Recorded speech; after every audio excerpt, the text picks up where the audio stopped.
IMF کا ڈومور کا مطالبہ، شرائط کی طویل فہرست پاکستان کو دے دی۔ بجلی اور گیس مہنگی کرنے کا مطالبہ، حکومت نے پیٹرول پر مزید لیوی لگانے اور سبسڈی میں کٹوتی کی تیاری کر لی۔ عمل درآمد کے بعد مہنگائی کی نئی لہر آنے کا امکان۔ ماہرین نے خبردار کر دیا کہ آمدن بڑھانے کے بجائے اگر ٹیکسوں کا بوجھ بڑھتا رہا تو معیشت کی رفتار مزید تھم جائے گی اور زندگی پہلے سے زیادہ مشکل ہو جائے گی۔ مالی نظم و ضبط کے نام پر حکومت کو اپنے اخراجات اور سرکاری اداروں کے خسارے کم کرنے کا ہدف دے دیا۔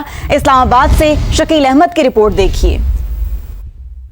7 ارب ڈالر کے توسیع کر سہولت کے تحت پاکستان کو 1 ارب ڈالر کی تیسری قسط کے ساتھ ہی اگلی قسط کے لیے IMF کی فرمائشوں اور مطالبات کی نئی فہرست بھی مل گئی۔ گردشی قرضہ قابو میں رکھنے کے لیے بجلی اور گیس کی قیمتوں میں بر وقت اضافہ، پاور سبسڈی میں 143 ارب روپے کی کمی، پیٹرول اور ڈیزل پر لیوی 5 روپے بڑھا کر 85 روپے فی لیٹر کرنے کی تجویز ہے۔ لاسٹ جو ریویو ہوا ہے اگست میں، اس میں دیکھا ہے جو جون تک کا ریویو تھا کہ گورنمنٹ نے اپنے بہت سارے جو فسکل ٹارگٹس ہیں وہ مس کی ہوئی۔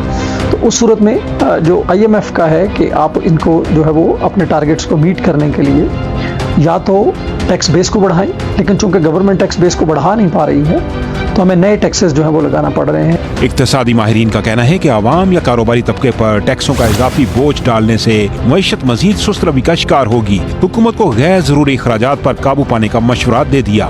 IMF کے کہنے پر بار بار ہم نے بجلی کے نرخوں میں اضافہ کیا، ہم نے ٹیکس ریٹس بڑھائے، وہ چاہے ڈائریکٹ ٹیکسز ہوں، انڈائریکٹ ٹیکسز ہوں، مزید نئے ٹیکسز لگائے، لیکن تب بھی خرچ اور آمدن کا گیپ ہے وہ کم نہیں ہو سکا۔